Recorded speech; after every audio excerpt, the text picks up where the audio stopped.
मंडळी, सस्नेह, जय ज्योती, जय भीम, जय शाहू, जय जिजाऊ. 26 नोव्हेंबर 1949ला आपण भारतीय संविधान स्वीकारण्यासंदर्भातले सूतोवाच केले आणि 26 जानेवारी 1950ला संविधानाची अंमलबजावणी सुरू झाली. ही अंमलबजावणी अनेक दृष्टीनं महत्त्वाची होती. हे एक स्थित्यंतर होते. हा एक नव्या युगाचा एक नवा आरंभ होता.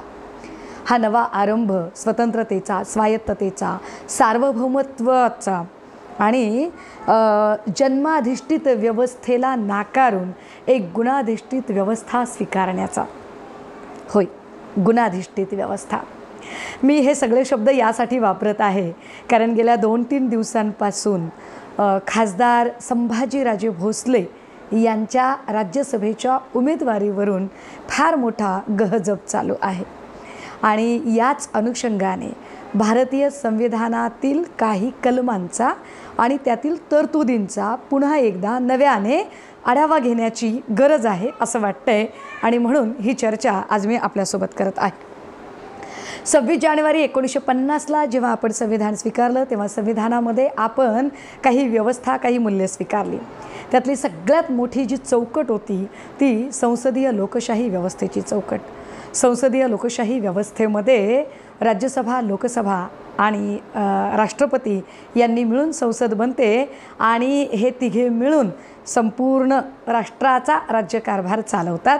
पैकी लोकसभेतील जे बहुमत प्राप्त असणारा जो गट आहे, त्यांचा जो नेता आहे तो पंतप्रधान म्हणून कामकाज बघत असतो. तर राज्यसभेवर, लोकसभेत लोकांकडून निवडून गेलेले प्रतिनिधी, तर राज्यसभेवर घटक राज्याचे प्रतिनिधी निवडून दिले जातात. हे सगळं जी व्यवस्था आपण सांगत आहोत, ही व्यवस्था अजून एक गोष्ट अधोरेखित करते की इथे निवडणूक प्रक्रियेवर भर दिला जातो. संविधानकर्त्यांनी जी उद्देशिका सांगितली त्या उद्देशिकेमध्ये 5 शब्द महत्त्वाचे आले होते. ते शब्द असे होते की आम्ही भारतीय लोक आमच्या प्रती सार्वभौम, समाजवादी, धर्मनिरपेक्ष, लोकशाही, गणराज्य घडवण्याचा.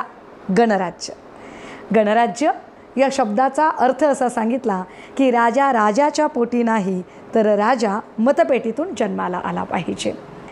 म्हणजेच कोण कुठल्या कुळात, कुठल्या जातीत जन्माला आले यावरती त्याची श्रेष्ठता ठरणार नाही. कुणाचा तरी मुलगा, कुणाचा तरी नातू, कुणाचा तरी पुतण्या, कुणाचा तरी वारसदार, कुणाचा तरी भाऊ, कुणाची तरी बहीण, असा अमक्याचा तमक्या असं करून हे संविधान चालणार नाही. तर गुणाधिष्ठित व्यवस्था, तुमची गुणवत्ता सिद्ध करा आणि तुम्हाला हवी ती पदं मिळवा, असा त्याचा सरळ साधा अर्थ होता. जात, धर्म, लिंग यामध्ये कुठलीही बाधा येणार नाही असं संसदीय लोकशाही पद्धतीने स्वीकारलेलं अत्यंत महत्त्वाचं मूल्य होतं. पण असं असलं तरी भारतीय राजकारणाची काही वैशिष्ट्ये ठरलेली आहेत. ही वैशिष्ट्ये लिखित नसली तरी अनेक वर्षांनी त्याचं काही एक नेचर त्या पद्धतीचं तयार झालेलं आहे. या वैशिष्ट्यांमध्ये एक महत्त्वाचं वैशिष्ट्य भारतीय राजकारणाचं असं आहे की भारतीय राजकारणाच्या जी लोकशाही स्वीकारली त्यातला चौथा खांब आपण प्रसारमाध्यमांना म्हणतो. म्हणजे न्यायव्यवस्था, त्यानंतर संसदीय व्यवस्था आणि ज्याला आपण ज्युडिशियरी, एक्झिक्युटिव्ह आणि लेजिस्लेटिव्ह असं म्हणतो. कायदेमंडळ, कार्यकारी मंडळ, न्यायमंडळ या 3 पिलर आणि चौथा पिलर म्हणजे प्रसारमाध्यमं. चौथा खांब हा लोकशाहीचा प्रसारमाध्यमं असतील, हे एक वैशिष्ट्य ठरत आलं. अर्थात आत्ता त्याच्यावरही प्रश्नचिन्ह लागत आहेत. एक दुसरं वैशिष्ट्य आहे की भारतीय राजकारण हे कायम तेजोवलयांकित व्यक्तिमत्वाच्या भोवताली घुमत राहिलेलं आहे. तेजोवलयांकित काही व्यक्तिमत्व अशी झाली की त्यांचं जे तेजोवलय आहे त्या तेजोवलयावर बऱ्याचदा लोक त्यांना स्वीकारत गेले. ते सातत्याने दिसत आले. म्हणजे नेहरू असतील, गांधी असतील किंवा अगदी अलीकडच्या काळातले मोदी असतील, ह्या सगळ्या लोकांना एक तेजोवलय मिळवून देण्यासाठी लोक धडपडत राहिले किंवा व्यक्तीच्या प्रेमात पडणं, व्यक्तिकेंद्री राजकारण करणं असे एक वैशिष्ट्य ठरत आले. अजून एक भारतीय राजकारणाचं वैशिष्ट्य आहे ते म्हणजे भारतीय राजकारण हे कायम लिगसीच्या प्रेमात आहे. लिगसी पारंपरिकता, वंशावळीच्या फार प्रेमात आहे. अमुक एका वंशातला कोणीतरी आहे, अमुक एका घराण्यातला कोणीतरी आहे, अमुक एकाशी संबंधित कोणीतरी आहे म्हणून तो ग्रेट आहे. म्हणजे त्याचं स्वतःचं असं ग्रेटनेस आहे की नाही इट डझंट मॅटर, ते लोक तपासून बघत नाहीत. पण तो ज्या घराण्यात जन्माला आला, तो जो कुठला वारसा सांगत आहे, तो ज्या कुठल्या अमुकाचा वंशज असं सांगत आहे, त्यांचं ग्रेटनेस होतं. आणि त्या ग्रेटनेसच्या पुण्याईवर आपण याला मान्य केलं पाहिजे किंवा याला मान्यता दिली पाहिजे, अशी एक पारंपरिकता, एक विचारधारा कायम भारतीय राजकारणात दिसत आलेली आहे. अशी वंशावळीच्या प्रेमात असणारे राजकीय पक्षातले अनेक राजकीय पक्ष आणि अनेक घराणी आपल्याला सापडतात. भारतीय राजकारणाची ही सगळी वैशिष्ट्य याचा विचार करताना भारतीय संविधानातली काही तरतूद समजून घ्या.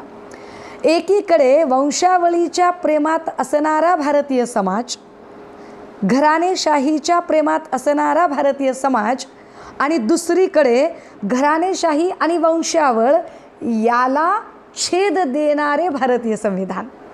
कारण भारतीय संविधानाच्या प्रकरण 3 कलम 18 मध्ये हे स्पष्टपणे नमूद केलेले आहे की इथून पुढे जन्माने मिळालेल्या पदव्या रद्द होतील आणि कार्यकर्तृत्वातनं मिळालेल्या पदव्या तेवढ्याच शिल्लक राहतील. आता जन्माने मिळालेल्या पदव्या म्हणजे काय, तर समजा राजे, महाराजे, कुलकर्णी, जोशी, अमात्य, पटवारी, इनामदार, जहागीरदार, सरपोतदार, सरदेसाई किंवा पेशवे, छत्रपती, हे जी सगळी आहेत ही पदं जन्माने मिळालेली पदं आहेत. ही सगळी पदं वंशावळीने मिळालेली पदं आहेत. त्यामुळे इथून पुढे ही पदं रद्द होतील आणि फक्त कार्यकर्तृत्वातनं मिळालेलीच पदं शिल्लक राहतील. म्हणजेच काय, कार्यकर्तृत्वातनं मिळालेली, उदाहरणार्थ अशोक चक्र, वीरचक्र, परमवीर चक्र, भारतरत्न, साहित्य अकादमी, महाराष्ट्र भूषण, अशी जी अनेक आपल्याकडे पुरस्कार किंवा काही नामांकनं दिली जातात, मानांकनं असतात, ती कार्यकर्तृत्वावर असतात. तर कार्यकर्तृत्वातल्या गोष्टी शिल्लक राहतील आणि जन्माने मिळालेली पदं ही रद्द होतील. आता हा बेस एकदा समजून घेतला की थोडंसं पुढे जाऊन मग जरा समजून घेऊया की खासदार संभाजीराजे भोसले यांच्या राज्यसभेच्या उमेदवारीचा नेमका वाद काय आहे. छत्रपती संभाजीराजे भोसले हे भोसले घराण्याचे 13वे वंशज. या अर्थाने त्यांचे महत्त्व अनन्यसाधारण आहे आणि त्यांना तसा मान राज्यभरातले लोक देतात सुद्धा. राज्यभरात त्यांना बोलावताना लोकशाही व्यवस्थेमध्ये लोक राजे असं म्हणतात. राजेही अनेक वेळा सांगतात की छत्रपती हे पद माझ्यासाठी प्रचंड मोठं आहे. ते कुठल्याही पदापेक्षा छत्रपती पद हे सगळ्यात वरचे पद आहे. मला असे वाटते की छत्रपती संभाजीराजे भोसलेंना मानणारे लोक किंवा उदयनराजे भोसले यांना मानणारे लोक ही गोष्ट सहज मान्य करतील की होय, इथल्या आमदारकी, खासदारकी, मंत्री, पंतप्रधान, राष्ट्रपती या सगळ्यांच्यापेक्षा छत्रपती हे पद फार मोठे आहे असे त्यांना मानणारे लोक नक्की मान्य करतील. आता जर त्यांना मानणारे लोक छत्रपती हे पद सगळ्यात मोठे आहे असे मान्य करत असतील तर मग राज्यसभेच्या उमेदवारीचा आग्रह कशासाठी. राज्यसभेची उमेदवारी जर आपण उमेदवारी अर्ज भरताय याचा अर्थ असा की आपण भारतीय संसदीय शासन प्रणाली मान्य करताय आणि संसदीय शासन प्रणालीमध्ये राजा राजाच्या पोटी नाही तर राजा मतपेटीतून जन्माला येतो हे तत्त्वसुद्धा मान्यच करावे लागेल. म्हणजे समजा छत्रपती संभाजीराजे भोसले यांना जर राज्यसभेची उमेदवारी लढवायची असेल तर ती उमेदवारी लढवण्यासाठी छत्रपती ही बिरुदावली बाजूला ठेवून फक्त आणि फक्त संभाजी भोसले याच नावाने उमेदवारी अर्ज दाखल करावा लागेल. आणि असा अर्ज ते दाखल करत असतील तर मग छत्रपती या नावाने समर्थन मिळवणे हे कितपत योग्य असेल? गोंधळ आहे हा. छत्रपती संभाजीराजे हे नाव जर तुम्हाला ठेवायचे असेल तर मग तुम्ही संसदीय शासन प्रणालीमध्ये विश्वास दाखवणे आणि अर्ज भरणे हे फिजूल आहे. आणि जर तुम्ही अर्ज भरणार असाल तर मग संभाजीराजे हे नाव लावणे किंवा छत्रपती हे नाव लावणे हे अयोग्य आहे. आता याच्या उपर काही लोक असं म्हणत आहेत, म्हणजे संभाजीराजे यांना मानणारे लोक असं म्हणत आहेत की शिवसेनेने आमचा घात वगैरे काढला. पण शिवसेनेने तर क्लिअर कट सांगितलं की आम्ही संसदीय शासन प्रणाली मानणारे लोक आहोत, त्यामुळे निवडून जाणारा जो माणूस आहे राज्यसभेवर तो आमच्या पक्षाचा असावा असं आम्हाला वाटतं. त्यात काही गैर असण्याचं कारण नाही आहे. आणि जर वाटतच असेल कोणाला की आमच्या पक्षाकडून उमेदवारी लढवायची असेल तर त्यांनी आधी आमच्या पक्षाचं सदस्यत्व घ्यावं. मग ते संभाजीराजे भोसले असतील तरीसुद्धा त्यांनी आधी पक्षाचं सदस्यत्व घ्यावं आणि मग त्यांनी उमेदवारी अर्ज भरावा. शिवसेना पाठीशी असेल. शिवसेनेचा क्लिअर कट सरळ स्टँड आहे. या अपरोक्ष भाजपा मात्र ताकाला जाऊन मुर्व लपवण्याचं काम करते. भाजपा जाणीवपूर्वक एक असं चित्र निर्माण करते की संभाजीराजेंना राज्यसभेपासून रोखण्याचे पाप शिवसेना करत आहे. आणि शिवसेना असे पाप करते, खरं तर शिवसेनेच्या पक्षात शिव आहे. शिवसेनेच्या पक्षाच्या नावात शिव आहे. हा शिवछत्रपतींचा शिव आहे. आणि शिवछत्रपतींच्या नावातला शिव जर तुम्ही तुमच्या पक्षात वापरत असाल तर शिवछत्रपतींच्या वारसदारांना तुम्ही पाठिंबा का देत नाही? खरं तर हा सगळा विचार खूप बालिश आहे. कारण मुद्दा क्रमांक 1, शिवछत्रपती हे का मोठे आहेत? शिवछत्रपतींना का मोठं म्हटलं जातं? तर शिवछत्रपतींनी रयतेचे राज्य उभे केले. रयतेचे राज्य, गोब्राह्मण प्रतिपालक नाही, बहुजन प्रतिपालक. त्यांनी रयतेचे राज्य उभे केले. आणि रयतेचे राज्य उभा करणारा राजा या गोष्टीसाठी नाराज होईल का की माझ्या वंशजांना तुम्ही काही देताय किंवा देत नाही? की रयतेचा राजा ही गोष्ट ऐकून खुश होईल की रंक असो की राजा असो, गरीब असो की श्रीमंत असो, माझं नाव घेऊन चालणारा जो पक्ष असेल, माझा विचार घेऊन चालणारी जी माणसं असतील ती माणसं खऱ्या अर्थाने इथल्या रयतेला न्याय देण्याचा प्रयत्न करतात? मला वाटतं दुसरं जास्त खरं आहे की जे रयतेचा विचार करतील ते जास्त महत्त्वाचे ना. या अंगाने विचार करावा लागेल. बरं, शिवछत्रपतींचे वारसदार म्हणून संभाजीराजे भोसले हे जर बोलत असतील तर संभाजीराजे भोसलेंनी शिवछत्रपतींसारखा विचार करायला हवा. कारण वंशजांना वंशावळी वंशपरंपरेनुसार मान्य करायचे नाही हा विचार त्यांच्या पूर्वजांनी सांगितलेला विचार आहे. राजर्षी शाहू महाराज किंवा विश्वरत्न डॉक्टर बाबासाहेब आंबेडकर यांचा विचार समजून घेतला तर बाबासाहेब असं म्हणत आहेत, कुणीतरी अमुक एका जातीत, अमुक एका धर्मात, अमुक एका कुळात, अमुक एका परिवारात, अमुक एका घराण्यात जन्माला आला म्हणून तो ग्रेट ठरत नाही. त्याला त्याचे कर्तृत्व सिद्ध करावे लागेल. आणि कर्तृत्वाने तो ग्रेट असेल तर ते मान्यसुद्धा केले जाईल.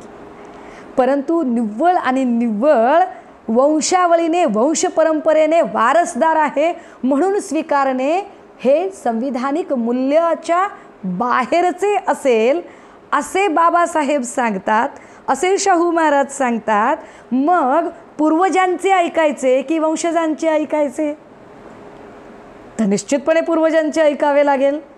बरं, पूर्वजांची ऐकताना अजून एक गोष्ट, पूर्वजांनी जो संविधानवाद सांगितला, या संविधानवादामध्येही वंशावळीला विरोध आहे.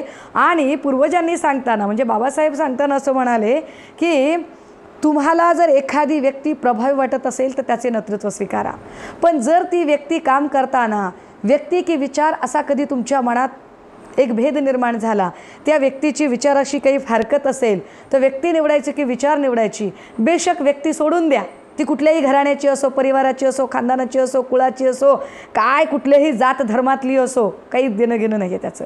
बाबासाहेब काय म्हणतात, व्यक्तीला सोडून द्या, संस्थेला पकडून ठेवा, संस्था महत्त्वाची आहे. आणि पुढे बाबासाहेब म्हणतात, कधी जर असं झालं की संस्थासुद्धा विचारधारेशी फारकत घेत आहे, संस्था निवडायची की विचार निवडायचा, तर पुन्हा बाबासाहेब म्हणतात, संस्था सोडून द्या, विचारधारेला पकडून ठेवा, कारण विचारधारा आपल्या सगळ्यांच्या जगण्याचं मूळ आहे. ते मूळ जोपासलं पाहिजे. One who knows his root he can get the fruits. ज्याला आपलं मूळ माहिती असतं त्यालाच तर फळ मिळतं. त्यामुळे आपली मुळं आपल्याला माहिती असली पाहिजेत. मग पूर्वजांनी सांगितलं की अशा पद्धतीने वंश परंपरेमध्ये जायचं नाही आहे, तर मग हे सगळे संभाजीराजेंना मानणारे लोक किंवा जी कुठली माणसं असतील जी अशा पद्धतीने अवडंबर करतात आणि एक भावनिक राजकारण सुरू करतात, आणि या भावनिक राजकारणामध्ये मग तुमच्या पक्षाच्या नावात शिवाय मग तुम्ही कसं काय नाकारू शकताय, छत्रपतींना नाकारणे, एकीकडे छत्रपती म्हणताय पुन्हा संसदीय राजकारण मांडताय, तर अशा एका म्यानं दोन तलवारी राहत नाहीत. हे समजून घेण्याची गरज आहे. आणि दुसरी महत्त्वाची गोष्ट यातली फार महत्त्वाची की सत्तेचे विकेंद्रीकरण झाले पाहिजे, सत्तेचे विकेंद्रीकरण झाले पाहिजे असे संविधानकर्त्यांना वाटत होते. ते विकेंद्रीकरण करायचे असेल तर सत्ता शेवटच्या माणसापर्यंत गेली पाहिजे. ज्यांना खरंच शिवछत्रपतींचा विचार महत्त्वाचा वाटतो किंवा बाबासाहेबांचा विचार महत्त्वाचा वाटतो, संविधान महत्त्वाचे वाटते, ही संसदीय चौकट महत्त्वाची वाटते, ते लोक म्हणतील की नाही, एकाच माणसाकडे किती पदं द्यायची, एकाच माणसाला किती वेळा पदं द्यायची, त्याच्यापेक्षा ज्याच्याकडे काहीच नाही आहे अशा उपेक्षिताला आपण काही देऊया. मला वाटतं छत्रपती संभाजीराजे भोसले यांचा जर हा मानस असेल की मी छत्रपती आहे आणि ही सगळी पदं गौण आहेत एका छत्रपती या पदापुढे, तर निश्चितपणे आपण आपला शब्द पाळला पाहिजे. आणि छत्रपतीला साजेसे मग ज्या गोरगरिबांना आत्तापर्यंत कुठलीच सत्तेची पदं मिळाली नाही आहेत त्यांच्यापर्यंत ती सत्ता पोचण्यासाठी आपण एक माध्यम झाले पाहिजे. हे माध्यम होणे फार गरजेचे आहे. अजून एक बाब, निवडणूक प्रक्रियेमध्ये विश्वास ठेवताना छत्रपती संभाजीराजे भोसले यांना 2009ला निवडणूक प्रक्रियेमध्ये सुद्धा उमेदवारी दिली गेली होती, पण खासदार सदाशिवराव मंडलिकांकडून त्यांना पराभव सहन करावा लागला. पुढे त्यांना राज्यसभेची उमेदवारी मिळाली. एकाच व्यक्तीला इतक्या वेळा एकच पद देण्यापेक्षा व्यक्ती आलटून पालटून जाणं हे लोकशाहीच्या आरोग्यासाठी कधीही हितकारक आहे. आणि एकाच घरात पदं देण्यापेक्षा ती पदं अनेक ठिकाणी विखुरली जाणं हे सुद्धा लोकशाहीच्या आरोग्यासाठी हितकारक आहे. ही हितकारक विचारसरणी भक्त संप्रदायातली मंडळी विचारात घेतील अशी अपेक्षा आहे. मला याची कल्पना आहे की मी हे सगळं मांडताना अनेक जण हे बघून दातोट खातील किंवा फार भुवया उंचावतील, मग ते ट्रोल करायला लागतील, मग ते त्यांच्या पद्धतीने त्या लेवलवर उतरायला लागतील. त्या पद्धतीने जर लेवलवर आपण उतरणार असाल तर मी अजून एक कोट सांगितले पाहिजे जे विश्वरत्न बाबासाहेब आंबेडकरांनी सांगितले आहे. ते असं म्हणतात कि कोई भी व्यक्ति अगर प्रभावशाली काम करने लगे तो पहले तो उसे भयभीत किया जाता है, अगर वो भयभीत ना हुआ तो फिर उसके बारे में तरह तरह के भ्रम फैलाने की कोशिश की जाती है और उसके आसपास के लोगों को भ्रमित किया जाता है. अगर लोग भ्रमित भी ना हुए तो फिर उस व्यक्ति की चरित्र हत्या की जाती है। भय, भ्रम, चरित्र हत्या ये तीनों ब्राह्मणी अस्त्र है, इनसे सावधान रहिए। हा व्हिडिओ बघून जर कुणाला मला भयभीत करण्यामध्ये किंवा माझ्या संबंधाने वेगवेगळे भ्रम पसरवण्यामध्ये किंवा अजून काही वाईट पद्धतीने ट्रोल करण्यात धन्यता वाटत असेल तर त्यांना खूप खूप सदिच्छा। पण जर मी बाबासाहेबांचा विचार कोळून पिलेला असेल तर भय, भ्रम, चरित्र हत्या याचा माझ्यावर यत्किंचितही परिणाम होणार नाही, कारण मी स्थितप्रज्ञ आहे। थांबते, रजा घेते। जय ज्योती, जय भीम, जय शाहू, जय जिजाऊ।